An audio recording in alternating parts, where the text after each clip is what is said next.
In this lesson we'll be writing some simple Smalltalk code to show how objects communicate in a pure object-oriented language.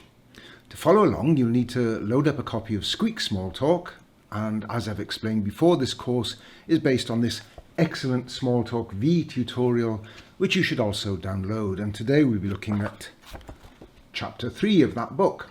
I'm Hugh and this is another lesson in my series on the principles of object orientation.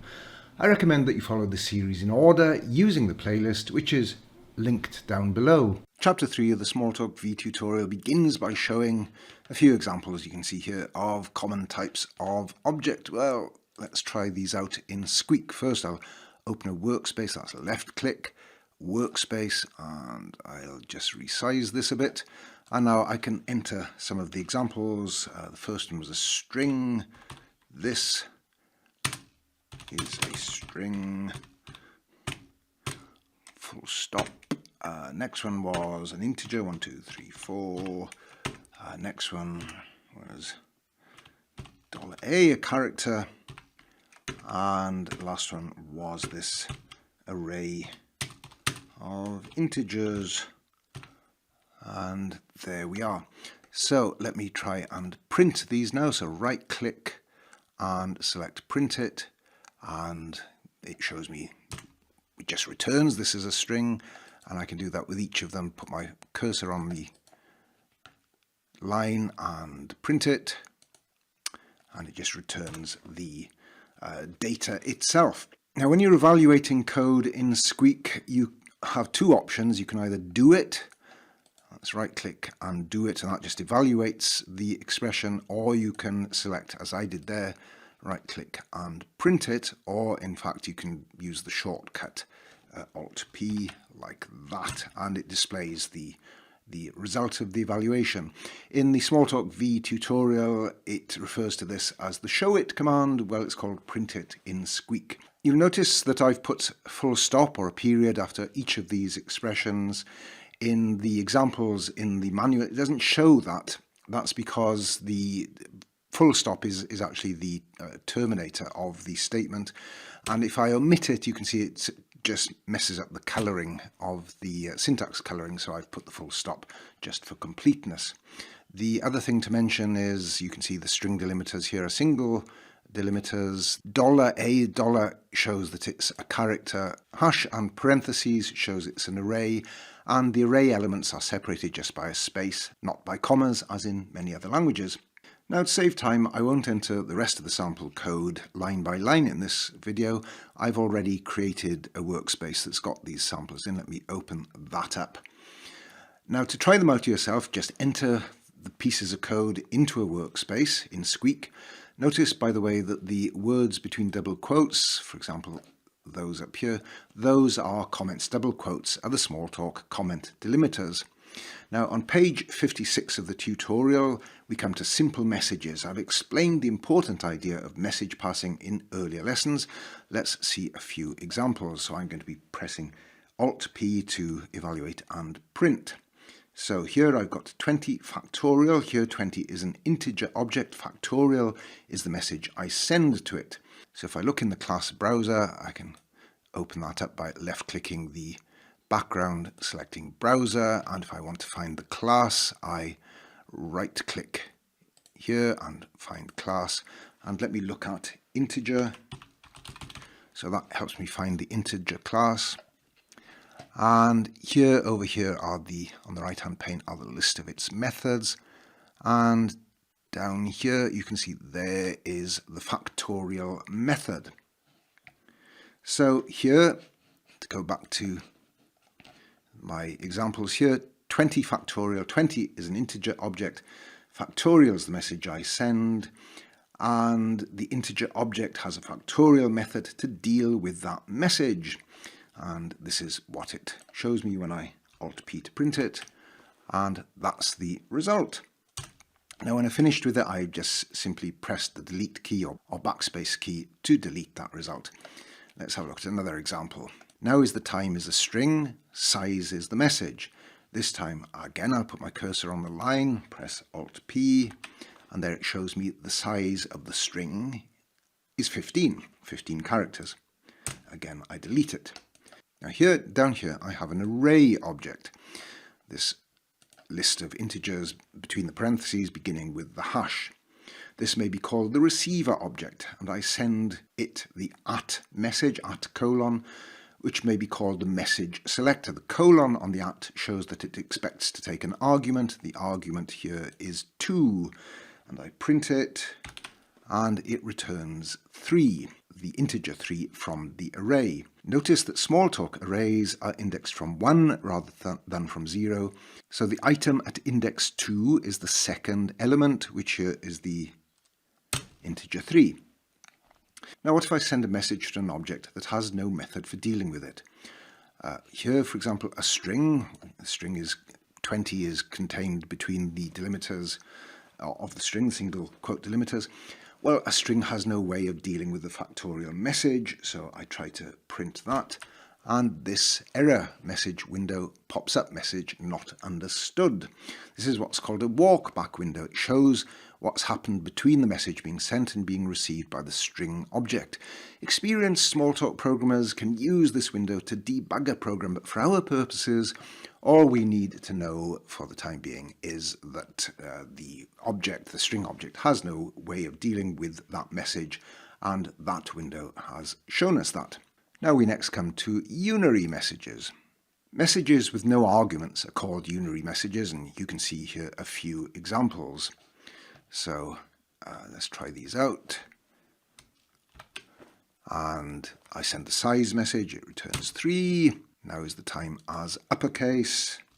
It's fairly obvious what that is going to be. Notice, by the way, there's a slight change from the documentation. In Smalltalk V, the uppercase message had a capital C, and in Squeak I've had to change that to lowercase c. Hello there, reversed. I think this is all fairly straightforward. There's an array I can send the same message to, so that reverses the array elements. A character I can send this ASCII value message to, and it returns its ASCII value, and I can send that ASCII value, which was 65, I can send that a message to say display yourself as a character, and it displays the character. So now we come on to keyword messages. Messages with one or more arguments are called keyword messages. These are the Smalltalk V examples, and I can evaluate each of these in turn. So I think these are fairly self-explanatory. Now this one actually produces an error. You can see it won't let me modify that string hello. In Squeak and many modern implementations of Smalltalk, you can't directly modify a string, whereas in the Smalltalk V tutorial it says that you can. Well, I've got around that by making a copy of the string and modifying that by putting the capital H there. So there are occasionally little differences between the Smalltalk syntax that's available in Squeak compared to Smalltalk V. So you can go through the others examples on your own. I'm going to move now onto arithmetic messages. Now at first sight, arithmetic looks pretty much the same in Smalltalk as in other languages. There is, however, an important difference. The arithmetic symbols such as plus, minus and asterisk for multiplication are messages, just like any other message, rather than being operators as in most languages you're probably familiar with. So here 3 is the receiver object, the plus symbol or the plus message then takes 4 as the argument, and the result is fairly predictable. Of course it's 7. So let me just show you this in the browser. So I'm back in integer here, and I can go up to the top, and you can see all these apparently operators are in fact methods. Now, one thing that you need to bear in mind is that since these operators are really messages, they're evaluated like all other Smalltalk messages, strictly from left to right. So let's have a look at an example of this. So here, for example, we've got this expression, 3 plus 4 multiplied by 2. And let me look at the result. And the result is 14. So the first message, plus the plus sign, is evaluated first, and that gives the integer 7. Then the second message, the multiply, is passed to that integer object 7. So 7 was multiplied by 2, and that's why we had 14. Most other languages evaluate mathematical expressions according to the priority of the operators, with multiplication having a higher priority than addition. Now, Smalltalk does not have precedence. Everything is done strictly in the order of messages from left to right. If you want to force 4 to be multiplied by 2, you'd have to do this. You'd have to add some parentheses, and then that would produce the result 11. Right, let's move on to binary messages.